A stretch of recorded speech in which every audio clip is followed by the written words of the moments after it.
Hello everyone, welcome back to the channel learning hub. और आज हम करने वाले हैं सीटेट के पीवाईक्यूज जो साइंस के होते हैं हमारे, राइट। जैसे कि आपने देखा कि अभी सीटेट का जो है नोटिफिकेशन आ चुका है और इसका जो एग्ज़ाम है वो कब होने वाला है। इसका जो एग्ज़ाम होगा वो होगा हमारा सितंबर के अंदर, राइट। तो हमारे पास ऑलमोस्ट अभी 3 मंथ्स है इसकी प्रिपरेशन के लिए। तो डेली अगर हम साइंस के पीवाईक्यूज करेंगे सीटेट से रिलेटेड, जो पेपर 2 के अंदर हमारे आते हैं, पेपर 2 यानी कि इसके अंदर हमें 6 to 8th क्लास की साइंस जो है वो करनी होगी। मेनली कौन सी साइंस? एनसीईआरटी। एनसीईआरटी को बिल्कुल भी नहीं छोड़ना है। एनसीईआरटी का हमने लाइन टू लाइन ही प्रिपेयर करना है। तो डेली हम यहाँ पे सीटेट साइंस पीवाईक्यूज करेंगे सो दैट हमारे टिल एग्ज़ाम जो क्वेश्चंस जो है वो यहाँ पे प्रिपेयर हो जाए। ओके, सो हम स्टार्ट करते हैं आज की क्लास को क्वेश्चन नंबर 1 से। Which of the following is the functional unit of kidney? जैसे सेल है, cell is the functional and the structural unit of life. तो वैसे ही किडनी की फंक्शनल यूनिट को हम क्या कहते हैं? न्यूरॉन कहते हैं, नेफ्रॉन कहते हैं, एल्विलाई कहते हैं, विलाई कहते हैं। आप भी मेरे साथ साथ जो है इसके आंसर जो है वो करते रहिएगा टिल एंड, आपको पता चलेगा कि आपकी प्रिपरेशन जो है वो कैसी चल रही है यहाँ पे। ओके, तो यहाँ पे हमारा आंसर होने वाला है नेफ्रॉन। क्या है यहाँ पे? Nephron. Nephron is the functional unit of kidney. क्या है? Nephron is the functional unit of kidney. Then next question is vitamin D helps in the absorption of. जो विटामिन डी है वो किसकी अब्जॉर्प्शन के अंदर हेल्प करता है? आयरन के अब्जॉर्प्शन में हेल्प करता है, कैल्शियम के अब्जॉर्प्शन में हेल्प करता है, सोडियम में करता है या आयोडीन में करता है? तो विटामिन डी जो है वो भाई वो रिलेट होता है हमारे कैल्शियम से, है ना। तो विटामिन डी हेल्प करता है कैल्शियम की अब्जॉर्प्शन के लिए। Third question is which gas is released during photosynthesis? Photosynthesis के दौरान कौन सी गैस जो है वो रिलीज होती है? सबसे पहले फोटोसिंथेसिस क्या होता है? फोटोसिंथेसिस होता है process of making food in plants. Plants के अंदर जो खाना बनाने का जो प्रोसेस होता है उसको हम क्या कहते हैं? फोटोसिंथेसिस कहते हैं। अब इसके अंदर जो इक्वेशन आती है उस इक्वेशन के अंदर क्या है? 6CO2 plus 6H2O in the presence of chlorophyll and sunlight. In the presence of chlorophyll and sunlight ये हमें क्या देता है? ये हमें ग्लूकोज देता है, C6H12O6 प्लस कौन सी गैस रिलीज होती है यहाँ पे? 6O2। कौन सी गैस रिलीज हुई यहाँ पे? ऑक्सीजन रिलीज होती है। कौन सी गैस रिलीज होती है यहाँ पे? हमारे पास ऑक्सीजन रिलीज होती है। जब कार्बन डाइऑक्साइड और वाटर मिलते हैं क्लोरोफिल और सनलाइट की प्रेजेंस के अंदर तो हमें एक मॉलिक्यूल किसका मिलता है यहाँ पे? ग्लूकोज का मिलता है। और साथ में हमें कौन सी गैस यहाँ पे मिल जाती है? ऑक्सीजन मिल जाती है, राइट। तो यहाँ पे कार्बन डाइऑक्साइड है नहीं, कार्बन डाइऑक्साइड को तो हम यूज़ कर रहे हैं। नाइट्रोजन है, नाइट्रोजन का इसके अंदर कोई भी रोल नहीं है। ऑक्सीजन है, यस। एंड में जो रिलीज होती है वो कौन सी गैस रिलीज हो रही है यहाँ पे? ऑक्सीजन रिलीज हो रही है, राइट।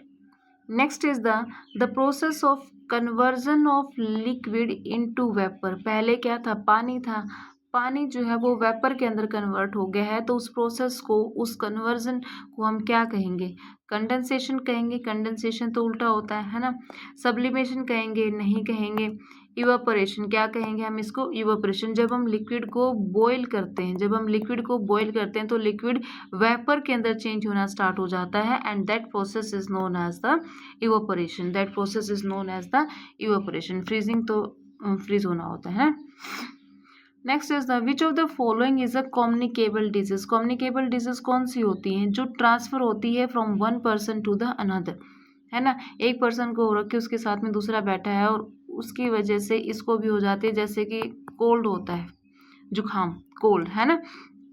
तो क्या है, अगर एक पर्सन को है, उसने स्नीजिंग की है तो उसकी ड्रॉप्स अगर सेकंड पर्सन पर आकर फॉल डाउन हो जाते हैं तो उसको भी क्या हो जाता है? आफ्टर 1 या 2 डेज उसको भी कोल्ड के सिम्टम्स होने स्टार्ट हो जाते हैं। तो ये कौन सी डिजीज़ हो गई है यहाँ पे? Communicable disease.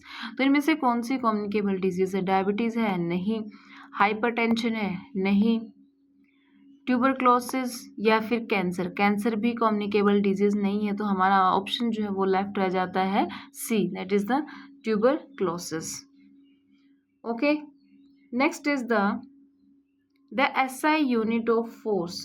SI unit of force यहाँ पे क्या रहने वाली है? जूल है, no, newton, watt, pascal. Watt power की होती है, तो यहाँ पे हमारा ऑप्शन होगा क्या है? SI unit of force is Newton. Newton जो है वो फोर्स की SI यूनिट होती है। Which part of the plant prepares food? ये क्वेश्चन हमने ऊपर भी किया था, उसके अंदर फोटोसिंथेसिस का प्रोसेस था, है ना। बट इसके अंदर पूछा है कि फूड कौन सा, प्लांट का कौन सा पार्ट जो है वो फूड प्रिपेयर करता है। पहला ऑप्शन क्या है हमारे पास? पहला ऑप्शन है root.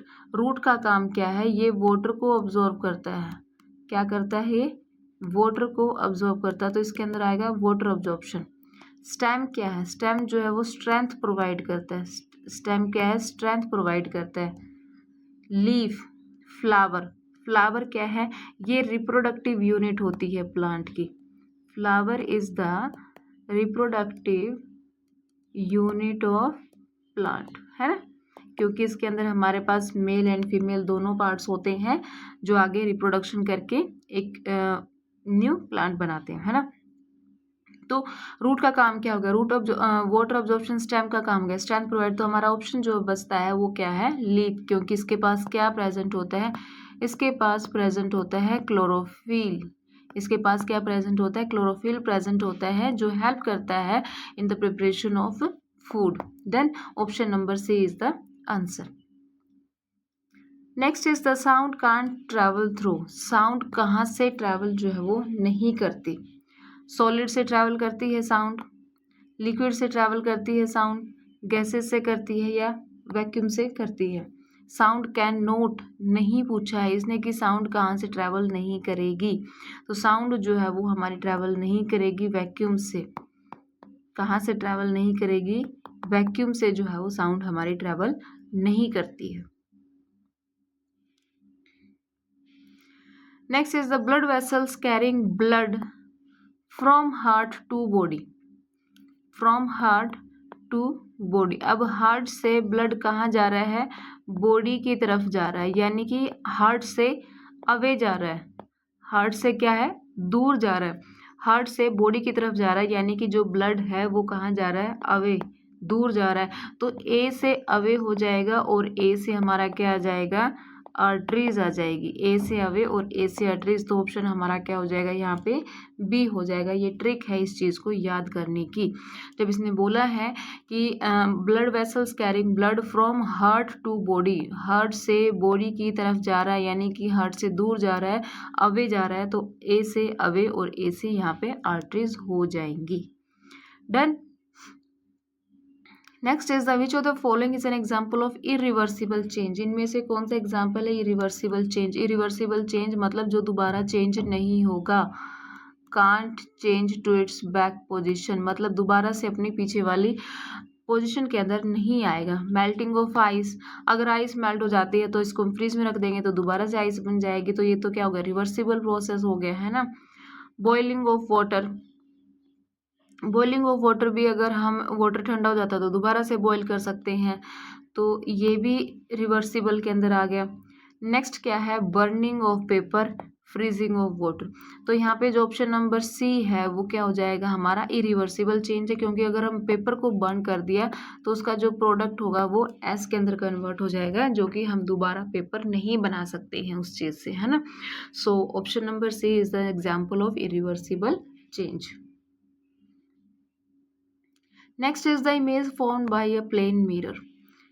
Image formed by a plane mirror, plane mirror के द्वारा जो इमेज बनाई जाती है वो कैसी होती है? Real and inverted, virtual and erect, real and erect, virtual and inverted. तो जो प्लेन मिरर इमेज बनाता है वो होती है हमारी वर्चुअल एंड इरेक्ट। कैसी होती है वो? वर्चुअल एंड इरेक्ट होती है। Done. Next is which nutrient mainly provides energy to the body. कौन सा न्यूट्रिएंट ऐसा है जो मेनली एनर्जी प्रोवाइड करता है हमारी बॉडी को? प्रोटीन है, विटामिन्स हैं, कार्बोहाइड्रेट्स हैं या फिर मिनरल्स हैं? इसका जो आंसर होगा वो क्या होगा? कार्बोहाइड्रेट्स। कार्बोहाइड्रेट्स जो है वो मेनली एनर्जी प्रोवाइड करते हैं। क्या प्रोवाइड करते हैं? एनर्जी प्रोवाइड करते हैं। फॉर एग्जाम्पल ग्लूकोज है, एनर्जी प्रोवाइड करता है हमें, है ना। Next is the boiling point of water at normal atmospheric pressure. जो बॉइलिंग पॉइंट होता है वाटर का नॉर्मल एटमॉस्फेरिक प्रेशर पर, वो क्या होता है? 50 डिग्री होता है? नहीं। 75 होता है? नहीं। 100 होता है? 120 होता है? नहीं। ऑप्शन क्या होगा हमारा? सी। जो बॉइलिंग पॉइंट होता है वाटर का eight normal atmospheric pressure is the 100 degree Celsius. ये क्वेश्चंस जो है वो एज इट इज लाइंस भी होती हैं हमारी एनसीईआरटी के अंदर। सो हर एक लाइन को हमने बड़े इंपॉर्टेंट ध्यान से पढ़ना है। Next is the which of the following animal is a mammal. इनमें से कौन सा एनिमल जो है वो मैमल है? क्रोकोडाइल रेप्टाइल्स के अंदर आता है, फ्रॉग रेप्टाइल के अंदर आता है, वेल लिजर्ड भी रेप्टाइल के अंदर आता है। तो ऑप्शन हमारा क्या बच गया? वेल। वेल क्या है यहाँ पे? हमारा मैमल है। क्या है? मैमल है। Next is the green pigment present in leaves is called. जो ग्रीन कलर का पिगमेंट प्रेजेंट होता है लीफ के अंदर और क्या काम करता है? फोटोसिंथेसिस का काम करता है। वो कौन सा पिगमेंट प्रेजेंट होता है लीफ के अंदर? Chlorophyll, haemoglobin, melanin, keratin. Keratin कहाँ प्रेजेंट होता है? ये हमारा कैरेट के अंदर प्रेजेंट होता है। क्लोरोफिल प्रेजेंट होता है कहाँ प्रेजेंट? ये क्या प्रेजेंट होता है? क्लोरोफिल लीव्स के मीजोफिल सेल्स के अंदर प्रेजेंट होता है। ये मीजोफिल सेल्स के अंदर हमें देखने को मिलता है क्लोरोफिल, जो कि क्या रोल प्ले करता है? फोटोसिंथेसिस का, यानी कि खाना बनाने के अंदर काम करता है। डन। ये रेड कलर का पिगमेंट होता है। हीमोग्लोबिन ब्लड के अंदर प्रेजेंट होता है। मेलानिन स्किन का होता है। तो यहाँ पे हमारा लीव का पूछा था इसने, तो लीव के अंदर हमारा क्या आ गया? क्लोरोफिल। सो आज की क्लास के अंदर हमने 15 क्वेश्चंस जो है वो साइंस के किए हैं। यहाँ पे हम डेली ट्राई करेंगे यहाँ पे कि हम डेली क्वेश्चंस जो है वो साइंस से रिलेटेड पेपर 2 जो होने वाला है हमारा, वो करें।